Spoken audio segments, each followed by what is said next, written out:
অনেক দিন আগে এক সুন্দর গ্রামে থাকত হরিদাস নামে এক চাষি। সে ছিল খুব পরিশ্রমী ও হাসিখুশি মানুষ।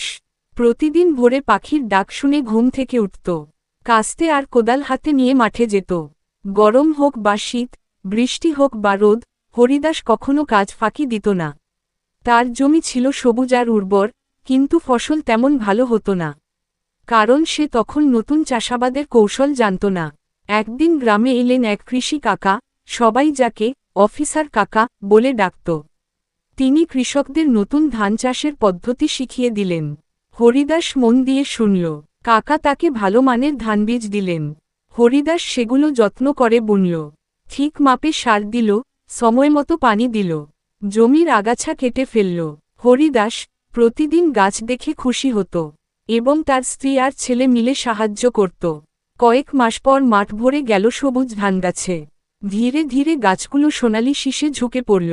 গ্রামবাসী অবাক হয়ে দেখল, এত সুন্দর ধান তারা আগে কোনোদিন দেখেনি। এবার হরিদাসের ফলন আগের দ্বিগুণ হল। বাজারে বিক্রি করে সে অনেক টাকা পেল ও সেই টাকা দিয়ে সে একটি গরু কিনল। গরু দিয়ে জমি চাষ আরও সহজ হল, ছেলের পড়াশোনার খরচ দিল, বাড়ির ছাদ নতুন করে বানালো। গ্রামের অন্য চাষিরাও তার মতো চাষ শুরু করল।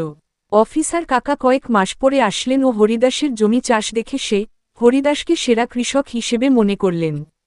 তো আমরা এই গল্প থেকে শিখতে পারলাম যে ইচ্ছা আর আগ্রহ থাকলে সবকিছুই সম্ভব।